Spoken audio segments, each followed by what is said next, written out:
इस वक्त देश में सबसे बड़ा मुद्दा है देश के सबसे बड़े ठग सुकेश चंद्रशेखर के मामले पर तिहाड़ जेल के डीजी संदीप गोयल का ट्रांसफर होना। डीजी को ट्रांसफर कर दिया गया। मेरे साथ बात करने के लिए चंद्रशेखर के वकील अनंत मलिक जी हैं। अनंत जी, आपके वकील तो इस वक्त देश में तहलका मचाए हुए हैं। डीजी तक के जो अधिकारी हैं उनका ट्रांसफर हो गया। एक ठग जो अब पुलिस अधिकारियों को भी ठग रहा है, पहले आम आदमी को ठगा और उसके बयान पर सियासी भूचाल भी आ गया। देखिए, सबसे पहले तो मैं ठग वाला पार्ट क्लैरिफाई करना चाहूँगा। सुकेश पर 34 मुकदमे चल रहे हैं, लेकिन सारे आरोप हैं, आज तक सिद्ध कुछ भी नहीं हुआ है। अब डीजी प्रिजन्स पर आ जाते हैं। जो सबसे नया ये 200 करोड़ एक्सटॉर्शन का रैकेट हुआ, जो मुकदमा प्रोसिक्यूशन एजेंसीज ने बनाया, उसमें एलिगेशन ये लगती है कि 200 करोड़ रुपए की उगाही जेल में बैठे बैठे सुकेश ने कर ली। ये अभी भी एलिगेशन है, कोर्ट में कंटेस्ट होगी। पर मेरा मानना ये है कि अगर ऐसी एलिगेशन थी तो डीजी प्रिजन्स को भी अकाउंटेबल होना चाहिए था, डे 1 से होना चाहिए था। इस मामले में करीब करीब 10-15 पुलिसकर्मी अरेस्ट हुए हैं, 81 पुलिसकर्मियों पर इन्वेस्टिगेशन चालू है। तो ये सब के सामने आते हुए डीजी प्रिजन्स को तो रिस्पॉन्सिबल होल्ड करना ही था और उनको माना जा सकता है। लेकिन जिस व्यक्ति पर 34 मुकदमे हो मान्यवर, उसको आप मासूम बता रहे हैं, उसको इनोसेंट बता रहे हैं, उसको आप कमाल कर रहे हैं। मैं थोड़ी ना बता रहा हूँ, देश का कानून उसको मासूम बता रहा है, देश का कानून उसको इनोसेंट बता रहा है। देश का कानून क्या कहता है? Innocent until proven guilty. तो अभी तक तो चार्ज तक फ्रेम नहीं हुए आधे मुकदमों में। आधे से ज़्यादा 2010 से मुकदमे चले आ रहे हैं, किसी भी मुकदमे में चार्ज भी नहीं फ्रेम हुआ है। तो कैसे मैं उसको गिल्टी कह दूं आज की डेट में, जब देश का कानून ही उसको ये प्रोटेक्शन दे रहा है?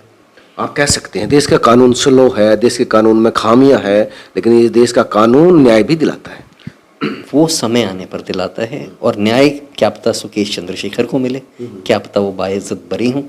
वो प्रिडिक्शन में एस्ट्रोलॉजर नहीं हूँ तो आज नहीं कर सकता, वो आगे आने के समय बताएगा, हमारे कोर्ट्स बताएंगे, हमें अपने कोर्ट पे भरोसा है। लेकिन अगर आज की बात करें तो आजकल तो ये राजनीतिक मुद्दा बन गया है। आरोप लगाया जा रहा है कि जो आम आदमी पार्टी के पूर्व जेल मंत्री थे, स्वास्थ्य मंत्री थे सत्येंद्र जैन, उन पर आरोप लगाया कि उन्होंने मुझसे जो है 12 करोड़ रुपए की उगाही की है। देखिए, अभी रिसेंटली 7 अक्टूबर 2022 की एक चिट्ठी है जो सुकेश चंद्रशेखर ने एलजी को लिखी है। उसमें उन्होंने साफ साफ बयां किया है कि सत्येंद्र जैन और ने उनसे प्रेशर बनाकर कुछ पैसा लिया। उसके अलावा उन्होंने ये भी बोला है कि मैं इस मुद्दे की जांच चाहता हूँ, मैं सारे सबूत देने को तैयार हूँ, मैंने कुछ सबूत सीबीआई को ऑलरेडी दे दिए हैं, इसके अलावा मैं मजिस्ट्रेट के सामने आके स्टेटमेंट देने को भी तैयार हूँ। रहा मुद्दा डीजी प्रिजन्स का, क्योंकि चिट्ठी में डीजी प्रिजन्स का भी जिक्र हो रहा है, तो डीजी प्रिजन्स के खिलाफ भी सुकेश चंद्रशेखर ने इन्वेस्टिगेशन एजेंसीज को बयान दिया है।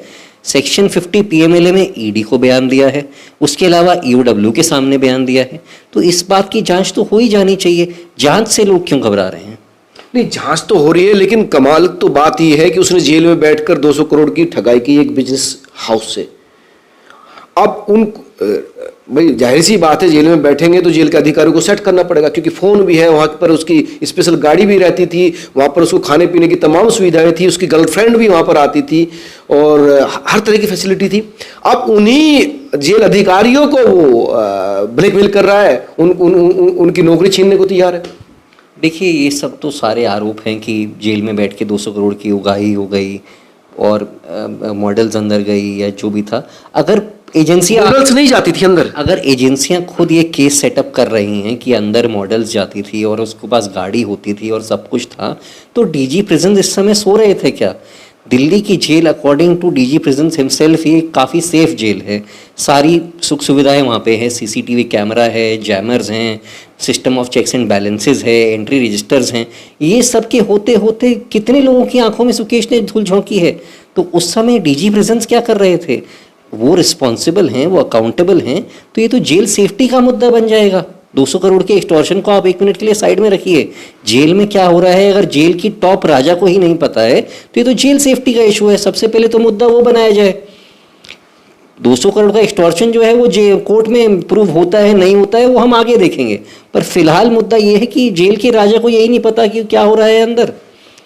नहीं, जेल के राजा को पता है नहीं पता है, लेकिन ये तो प्रूव हो चुका है जांच में भी कि जेल के कई अधिकारियों को उसने सेट किया था। आपने भी अभी बताया कि दर्जन से ज्यादा लोग जो है सस्पेंड कर दिए गए, और कई दर्जन लोग ऐसे हैं जिन पर जांच चल रही है, जिनको किसने रिश्वत दी है।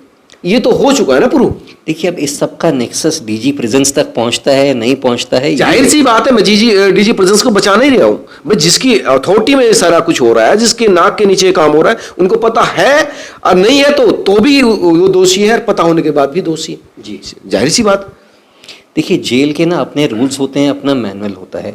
अगर जेल में कोई व्यक्ति फ़ोन के साथ भी पकड़ा जाता है तो ज़रूरी नहीं है वो एक्सटॉर्शन कर रहा हो, उसके लिए उसको जेल टिकट मिलती है। ठीक है, अब एक्सटॉर्शन हुआ है या नहीं हुआ है ये ट्रायल का मुद्दा है। रही बात जेल में जो फैसिलिटीज़ मिली हैं, वो जेल रूल्स की वायलेशन है। जेल रूल्स को कौन देखता है? डीजी प्रिजन्स या उनका स्टाफ देखता है, जेल मंत्री देखते हैं। इन सब की ड्यूटी है, ड्यूटी मेरी और आपके प्रति है, पूरी सोसाइटी के प्रति है। तो क्या इन्होंने अपनी ये ड्यूटी निभाई या नहीं निभाई, ये एक बहुत बड़ा मुद्दा है, वो मुद्दा देखना पड़ेगा। अब जेल की जो सुरक्षा की बात करें, जेल की अथॉरिटीज की बात करें, अगर इससे हट के बात करें तो अब तो राजनीतिक मुद्दा बनता जा रहा है। सत्येंद्र जैन पर आरोप लगाया कि उसने 10 करोड़ रुपए मुझसे लिए। आम आदमी पार्टी डिनाई कर रही है, बोले ये तो बीजेपी की भाषा बोल रहा है, बीजेपी का आदमी। देखिए, इसका कुछ पॉलिटिकल मुद्दे से लेना देना नहीं है। इसकी एक सिंपल सी बात यह है कि 7 अक्टूबर को सुकेश चिट्ठी लिखता है, एलजी साहब को लिखता है, और क्या कहता है? वो ये नहीं कहता ये बंदा आरोपी है, ये है, ये वो है। वो सिंपल सी इतनी बात कहता है कि साहब मेरे साथ ये हो गया है, ये घटना घटित हो गई है, आप प्लीज़ इसकी उचित कार्रवाई करा दीजिए।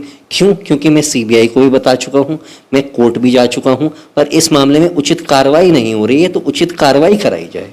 तो कार्रवाई का मतलब क्या होता है कि इन्वेस्टिगेशन कराई जाए, उसमें सब सामने आ जाएगा।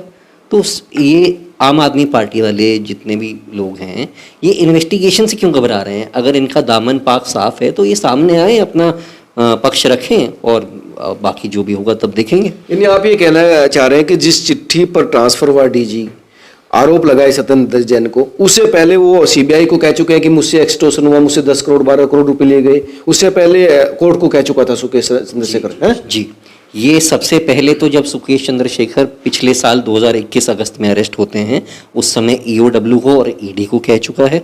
उसके बाद एक याचिका के द्वारा दिल्ली हाई कोर्ट में कह चुका है। उसके अलावा जो सुप्रीम कोर्ट में जेल ट्रांसफर पिटिशंस भी लगे थे सुकेश चंद्रशेखर के, उनमें भी कह चुका है। ईडी में सेक्शन 50 पीएमएलए के तहत कुछ बयान हैं जो एडमिसिबल इन एविडेंस हैं, उनमें तक कह चुका है। अच्छा, उनकी बात माने। अब आप कंट्रोडक्शन समझिए, पहले वो कहता था कि मैं आम आदमी पार्टी के साथ 2015 से अटैच हूं, आम आदमी पार्टी मुझे साउथ का एक बड़ा लीडर बनाना चाहती है, वहां से राज्यसभा भेजना चाहती है, और मुझसे 50 करोड़ रुपए की डील भी हुई थी, ये भी उसके लेटर में बात है। और अब वो कह रहा है कि मुझसे 12 करोड़ रुपए ठगे सत्येंद्र जैन ने। लेटर में मुद्दा क्या है? लेटर में मुद्दा ये है कि दबाव बनाकर, उसकी सेफ्टी को क्वेश्चन में रखकर, उसको जेल में सेफ रह पाएगा या नहीं रह पाएगा, ये दबाव बनाकर उनसे पैसा लिया गया है। ये आरोप है चिट्ठी में, इन अ नटशेल। तो सत्येंद्र जैन ने उनको धमकी दी, आप कहना चाहते हैं? सुकेश की चिट्ठी अगर डिटेल में पढ़े तो उससे तो कुछ ऐसा ही सामने आता है। तो सत्येंद्र जैन कैसे उनकी सुरक्षा में सहमत लगा सकते थे? सत्येंद्र जैन कैसे उनको हार्म पहुंचा सकते थे? देखिए, जो चिट्ठी में लिखा है, चिट्ठी में सिंपल सी बात ये लिखी है कि सत्येंद्र जैन जेल मंत्री थे, जेल का पोर्टफोलियो संभालते थे, जेल के जितने अधिकारी थे वो भी उनको रिपोर्ट करते थे। तो उनको एक कॉन्ड्यूइट बना के उनको थ्रेट्स पहुंचाई जाती थी, ये डिमांड्स रखी जाती थी, और इनफैक्ट बताया जाता था कि X person, Y person, Z person, इसको इतना पैसा पहुंचा दो अगर सेफ रहना है। तो ये सुकेश की चिट्ठी कहती है। नहीं, आप तो वकील है ना, कि चिट्ठी कहती है कि सुकेश कहता है कि सत्य कहता है। सत्य क्या है? सत्य जो है वो ना आप तय कर सकते हैं ना मैं तय कर सकता हूँ। सत्य सामने आता है जांच के बाद। तो अभी जब मुद्दे की जांच ही नहीं हुई है, अभी तो हम इतनी इनिशियल स्टेज पे बैठे हैं, जब वही सुकेश के बयानों पर 2 दर्जन लोग आज की डेट में जेल में रह सकते हैं, तो एक जांच तो शुरू कराई जा सकती है इस बात पर। क्योंकि आरोप जो है वो गंभीर है, ये मैं भी मानता हूँ, रिस्पॉन्सिबिलिटी के साथ मानता हूँ। तो इसलिए इन्वेस्टिगेशन होना बहुत ज़रूरी है। बिना इन्वेस्टिगेशन के सच कभी सामने आएगा नहीं, और वही इस देश का कानून है। कोई भी आरोप लगा सकता है, पर उसके बाद जांच होती है, जांच फेयर होती है। अगर कोई आरोपी माना जाता है उसको चार्जशीट किया जाता है, नहीं होती है तो क्लोजर फाइल होता है। सिंपल सी बात यह है। भाई तो सत्येंद्र जैन की और संदीप गोयल जो डीजी थी उनके अच्छे संबंध थे, उनकी वजह से वो सुख भोग रहे थे जेल में, सुकेश चंद्रशेखर का कहना है। और ईडी की जो कोर्ट में गवाही है कि वहां पर वो मसाज भी ले रहे हैं। देखिए, ये सत्येंद्र जैन वाला मसाज वाला मामला है, वो कम्प्लीटली अलग मामला है, उसका सुकेश चंद्रशेखर के मामले से कुछ लेना देना नहीं है। हाँ, पर ईडी ने सत्येंद्र जैन के बेल एप्लीकेशन में खुद आके बयान किया है कि जेल में जो फैसिलिटीज़ हैं वो सत्येंद्र जैन साहब मिसयूज़ कर रहे हैं। वहाँ वो मसाज की फैसिलिटी ले रहे हैं, फ्रूट्स उन्हें मिल रहे हैं, उन्हें एक्स्ट्रा लॉन्ग मीटिंग आवर्स मिल रहे हैं, और उसके अलावा कई सुख सुविधा मिल रही हैं। जैसे अगर मैं किसी से मिलना चाहता हूँ जेल में तो एक लिमिटेड टाइम है, एज अ लॉयर मेरे को 30 मिनट्स मिलेंगे, पर सत्येंद्र जैन साहब अपने लॉयर से भी एक्सटेंडेड मीटिंग्स कर रहे हैं, अपने को अक्यूज से भी एक्सटेंडेड मीटिंग्स कर रहे हैं। और ये मैं नहीं कह रहा हूँ, ये ईडी कह रही है, कोर्ट के सामने कह रही है, बेल एप्लीकेशन के दौरान कह रही है। ये मेरा बयान नहीं है, ईडी का बयान है, और ईडी इस देश की नामी इन्वेस्टिगेटिंग एजेंसी है। भाई इसके पीछे बीजेपी का मोहरा तो नहीं बन रहा सुकेश चंद्रशेखर, आम आदमी पार्टी को आरोप लगाने के लिए? चंद्रशेखर का जो मुद्दा है वो ना तो बीजेपी से लेना देना कुछ है उसका, ना आपा पार्टी से कुछ लेना देना है। उनका मुद्दा सिंपल है कि साहब मेरे ऊपर जेल में दबाव बनाया जा रहा है। दबाव इस बात का बनाया जा रहा है कि मैंने जो कुछ बयान डीजी प्रिजन्स के खिलाफ दिए थे वो वापस ले लिए जाएं। उसके अलावा करंट जो चिट्ठी आई है उसमें उन्होंने ये भी बयान किया है कि जेल नंबर 7 से सत्येंद्र जैन उनको थ्रू डीजी प्रिजन्स थ्रेट भेज रहे हैं कि दिल्ली हाई कोर्ट में जो उन्होंने याचिका दायर की है सीबीआई इंक्वायरी की, वो वापस ले ली जाए। ये चिट्ठी का बयान है। यानी लगातार मतलब दबाव बनाया हुआ है आपके मुवक्किल पर, आपके जो।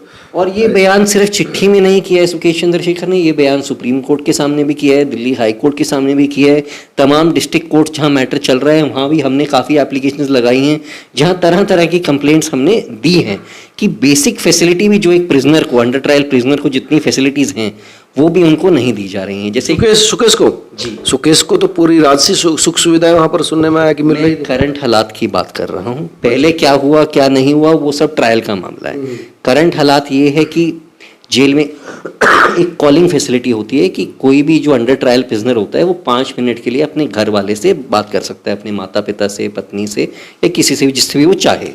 सुकेश चंद्रशेखर को तो ये फैसिलिटी भी नहीं दी जा रही है आज की डेट में। एक उन्होंने, उनको थोड़ा बैक में इशू है, बैठने में दिक्कत आती है, तो उन्होंने फैमिली मुलाकात के दौरान स्टूल मांगा था बैठने के लिए, उनको वो भी मना कर दिया गया। क्यों? क्या पैसा नहीं पहुंचाया, पैसा नहीं दे पा रहा, पैसा खत्म हो गया, या पैसा जा नहीं रहा, या पैसा वो ले नहीं रहे? दबाव हर प्रकार का है सुकेश चंद्रशेखर पे। एक्सटॉर्शन की तो एलिगेशन उन्होंने लगाई हैं, उसकी जांच होनी चाहिए।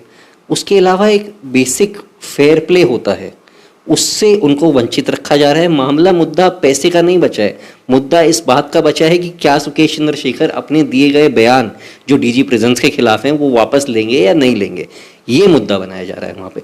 बात बात पे उनको ये बोला जा रहा है कि अपने बयान वापस लो तब तुम्हें यहाँ जीने देंगे। ये कब से, ये जो कंडीशन जो बदली है, ये जो कंडीशन बदली है वो कब से बदली है? सुकेश चंद्रशेखर कब से जो है पर दबाव कब से है? कब से उनसे बयान बदलने के लिए, कब से, मतलब अगर डेट की बात करें कौन से सन से है, कौन से डेट से है? अगस्त 2021 में सुकेश चंद्रशेखर अरेस्ट होते हैं 200 करोड़ एक्सटॉर्शन के मामले में। 45 दिन के करीब पुलिस कस्टडी चलती है, उसके बाद उनको वापस जुडिशियल कस्टडी में भेजा जाता है, मतलब जेल में भेजा जाता है।